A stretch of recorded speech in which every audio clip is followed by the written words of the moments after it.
ఉదయకాల ప్రార్థన. సర్వోన్నతుడా, సర్వశక్తిమంతుడా, సకల సృష్టికి కారణభూతుడు అయిన మా ప్రియ పరలోకపు తండ్రి, మీ యొక్క అత్యంత శక్తి కలిగిన నామాన్ని బట్టి మీకే కోట్లాది కోట్ల స్తుతులు స్తోత్రాలు చెల్లించుకుంటున్నాం ప్రభువా. అయా, గడిచిన రాత్రి అంతను కూడా మీ యొక్క రక్షణలో మమ్మల్ని అందరినీ భద్రపరిచినందుకు, అయా మీ యొక్క హస్తముల ద్వారా మమ్మల్ని కాపాడినందుకు, మా కుటుంబాన్ని తండ్రి మీ కాపుదలలో ఉంచినందుకు స్తోత్రాలు చెల్లించుకుంటున్నాం. అయా, మాపై కరుణ చూపించి మరొక రోజును మా జీవితంలో దయచేసినందుకు స్తుతులు చెల్లించుకుంటున్నాం. కృతజ్ఞతా వందనాలు చెల్లించుకుంటున్నాం ప్రభువా. సామెతల గ్రంథము 14వ అధ్యాయము 16వ వచనము, జ్ఞానము గలవాడు భయపడి కీడు నుండి తొలగును, బుద్ధిహీనుడు విర్రవీగి నిర్భయముగా తిరుగును. ఎస్ లార్డ్, అవును ప్రభువా, ఈ రోజున బుద్ధిహీనులుగా ఎవరు కూడా నాయన ఉండకుండా, ఆయా కీడు వస్తుంటే దాని వద్ద నుంచి తొలగి నాయన ఆయా వారిని వారి కుటుంబాన్ని కాపాడుకోవడానికి కావలసిన జ్ఞానము దయచేయండి. అయా, నిర్భయంగా నాకేమి కాదు, నేనేమి చేసినా, ఏ పనులు చేసినా, ఏ విధంగా జీవించినా ఎవరు నన్నేమి చేయలేరని బుద్ధిహీనులుగా ఈరోజు ఎవరు కూడా ఆలోచించకుండా తండ్రి, అయా జ్ఞానము కలిగి అనగా మీ యందు భయభక్తులు కలిగి జీవించుటకు ప్రతి బిడ్డకు నాయనా కృప చూపించండి. తండ్రి, బిడ్డలకు కీడు ఎదురు వస్తూ ఉండంగా ఆ కీడు నుంచి వారు తొలగిపోవడానికి సహాయం అనుగ్రహించండి ప్రభువా. అయా, ఈ ఉదయకాల సమయంలో అయా మమ్మల్ని, మా కుటుంబాన్ని, మాకున్న సమస్తాన్ని మీ పాదాల చెంత పెడుతున్నాం తండ్రి. మీ యొక్క నడిపింపును మా జీవితంలో అనుగ్రహించండి. ఏ విధంగా నడుచుకోవాలో, ఏ విధంగా మాట్లాడాలో, ఏ విధంగా నాయన ఈ లోకంలో ఈరోజు జీవించాలో ప్రతీదీ కూడా తండ్రి మీరే మాకు ఈరోజు నేర్పమని ప్రార్థిస్తున్నాము. ఈ ప్రార్థనలో ఏకీభవిస్తూ ఉన్న ప్రతి బిడ్డను, ప్రతి కుటుంబాన్ని పేరు పేరున తండ్రి అడుగుతున్నాము. ఈరోజంతను వారికి మీ రక్షణ, మీ కాపుదల దయచేయండి. గృహాలలో బిడ్డలు ఒంటరిగా ఉంటున్న వేళ మీరే వారికి తోడై ఉండి క్షేమాన్ని కలగజేయమని ప్రార్థిస్తున్నాం ప్రభువా.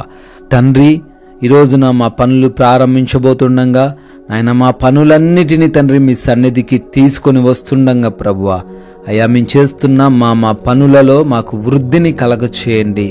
అయా, ఏ విధంగా తండ్రి మేము ఎదగాలో, ఏ విధంగా వర్ధిల్లాలో తండ్రి జ్ఞానం ఇచ్చి నడిపించండి ప్రభువా. ఆగిపోయిన ప్రతి పని కూడా మరలా పునరుద్ధరించబడుటకు సహాయం అనుగ్రహించండి. శుభకార్యాలు ప్రారంభిస్తున్న ప్రతి బిడ్డకును తండ్రి మీరు దీవెనలను కుమ్మరించమని ప్రార్థిస్తున్నాం ప్రభువా. అయా, ఈ రోజున మా యొక్క ప్రయాణాలన్నిటిలో కూడా మీ రక్షణ, మీ కాపుదల దయచేయండి. వెళుతూ ఉండంగా, వస్తూ ఉండంగా క్షేమకరమైన ప్రయాణము మాలో ఉన్న ప్రతి బిడ్డకు దయచేయమని, ఏ అపాయము, ఏ ప్రమాదం ఏ బిడ్డని తాకకుండా తండ్రి మీరే కృప చూపి రక్షించమని ప్రార్థిస్తున్నాము.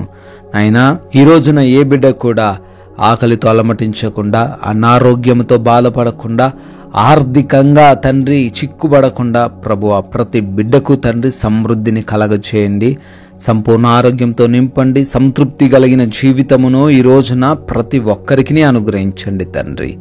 అయా, ఎగ్జామ్స్ కోసం, ఇంటర్వ్యూస్ కోసం వెళ్తున్నారు నాయన, జ్ఞానంతో నింపండి. అయ్యా, మీ సాక్షులుగా నిలవబెట్టుకోండి. సమయాన్ని సద్వినియోగం చేసుకుంటూ ప్రతి నిమిషము ఎంతో విలువైనది అని ఎంచి ఆ విధంగా జీవించే కృప దయచేయండి తండ్రి. అయ్యా, హాస్పిటల్స్కి వెళ్తున్నారు, డెలివరీస్ కోసం, రిపోర్ట్స్ కోసం, చెకప్స్ కోసం వెళ్తున్నారయ్యా, వారికి మీరు తోడై ఉండండి తండ్రి. వారి ఎడల మీ కృప చూపించండి ప్రభువా. ఈ రోజున తండ్రి మేము అపవాది చిక్కుల్లో పడిపోకుండా, అపవాది వేస్తున్న ఉచ్చుల్లో పడిపోకుండా, అయా ఇష్టానుసారంగా మాట్లాడుతూ మా సాక్ష్యాన్ని కోల్పోకుండా, మా ప్రవర్తన యందు జాగరూకులమై ఉండుటకు సహాయం అనుగ్రహించమని ఆయన ఈ రోజున మీ కృప వలన, మీ దయ వలన బర్త్డేలు, యానివర్సరీలు సెలబ్రేట్ చేసుకుంటున్న బిడ్డలు ఉన్నారయ్యా, వారందరినీ కూడా దీవించండి, ఆశీర్వదించండి తండ్రి. అయా, ఈ రోజున మేము అయా కొందరికైనా మీ యొక్క నామాన్ని ప్రకటిస్తూ రాజ్య సువార్తలో మేము కూడా పాలి భాగస్థులై ఉండే ధన్యత మాకు అనుగ్రహించమని ప్రేమ కలిగిన యేసుక్రీస్తు వారి నామంలో ప్రార్థన అడుగుతున్నాము తండ్రి. ఆమెన్.